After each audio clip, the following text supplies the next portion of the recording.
Lawrence Bishnoi ने पप्पू यादव को जान से मारने की धमकी दी है, क्या कहेंगी?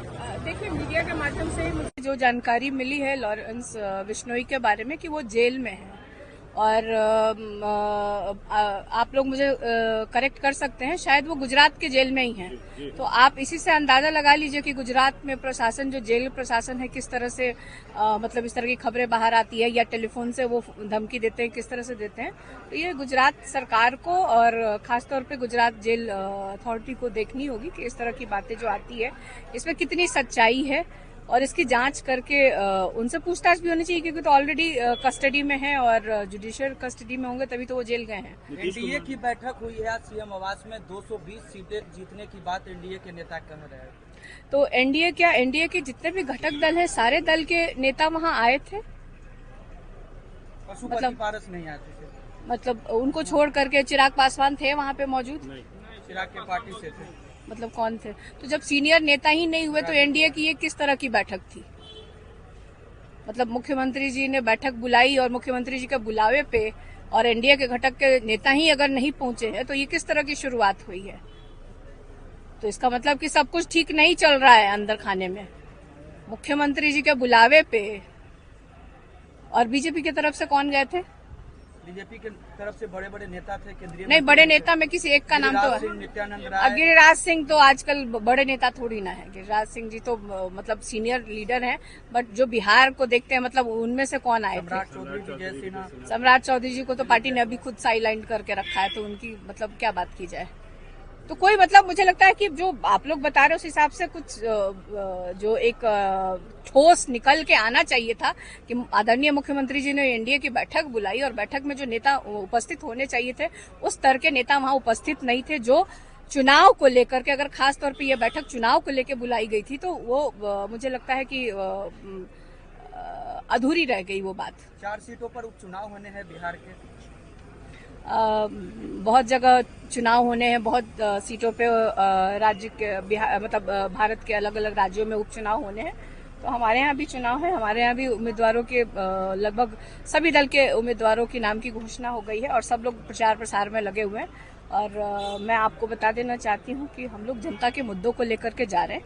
हम लोग बिहार के विकास की बात कर रहे हैं, हम लोग बिहार में बेरोजगारी दूर करने की बात कर रहे हैं, हम बिहार में फैक्ट्री लगाने की बात कर रहे हैं।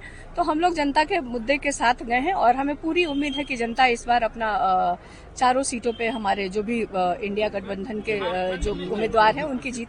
शहाबुद्दीन की वाइफ और उनके बेटे ने आरजेडी ज्वाइन किया है, जिस पर सत्ता पक्ष के लोग कह रहे हैं कि फिर से जो लोग हैं जैसे लोगों को जो है ला रहे हैं, हम लोगों को बोलते थे। देखिए, आपका प्रश्न मुझे थोड़ा अजीब इसलिए लग रहा है कि आपने कहा कि शहाबुद्दीन की पत्नी हिना साहब की अपनी एक आइडेंटिटी भी है। वो हमारे दल में काफी समय से हैं और वो लगातार चुनाव लड़ती आई हैं, लोकसभा का चुनाव लड़ी हैं, संगठन के लिए काम किया है, पार्टी के उम्मीदवारों को जिताने के लिए अलग अलग जिला में उन्होंने प्रचार प्रसार किया है। तो हमारे दल में थी, कुछ बीच में थोड़ा सा टिकट को लेके या जो क्या बात हुई थी वे 2 सीनियर हिना साहब जानती होंगी और हमारे आदरणीय राष्ट्रीय अध्यक्ष और तेजस्वी यादव जानते होंगे कि आपस में क्या बात हुई है।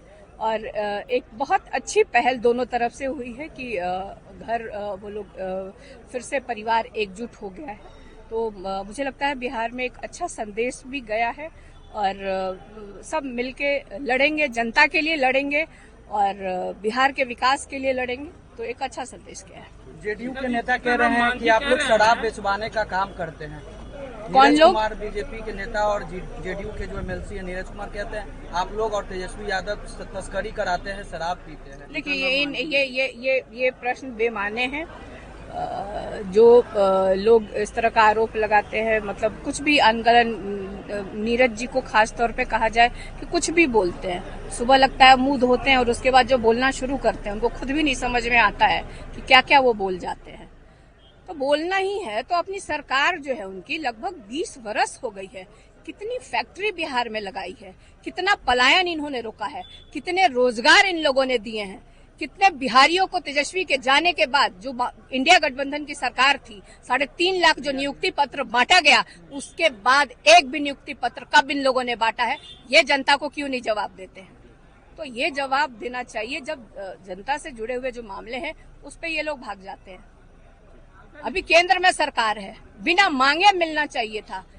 आप कोई भी आप साउथ की कंट्रीज मतलब राज्यों को देख लीजिए, आप तमिलनाडु को देख लीजिए, आप हैदराबाद को देख लीजिए, किस तरह से डेवलपमेंट हो रहा। आप देखिए गिरिराज सिंह जी कपड़ा मंत्री है ना, कपड़ा मंत्री बहुत कम लोग जानता होगा, लेकिन आपके चैनल के माध्यम से अपने बिहार वासियों को सबको बता दे कि वो है। लेकिन वो कपड़ा मंत्रालय को छोड़ करके आजकल क्या भाषण दे रहे हैं, किस तरह की भाषा का प्रयोग कर रहे हैं, क्या संदेश देना चाहते हैं। मतलब आपके बच्चे नौकरी करें और दूसरे के बच्चे कोई घूम रहा उसको चाटा मारे हैं, ये शिक्षा दे रहे हैं। इतने सीनियर नेता होकर के इस तरह की शिक्षा दे रहे हैं। ने कहा कि अररिया में रहना हिंदू बनकर रहना पड़ेगा, तो क्या लगता है भड़काऊ बयान दे रही है? देखिए ये जब चुनाव आता है, जब क्योंकि कोई इनसे सवाल नहीं पूछे ना कि आखिर आपकी डबल इंजन की जो 20 साल से सरकार है बिहार में, तो जनता उनसे सवाल ना पूछे, इसलिए ये लोग इस तरह की बात करते हैं।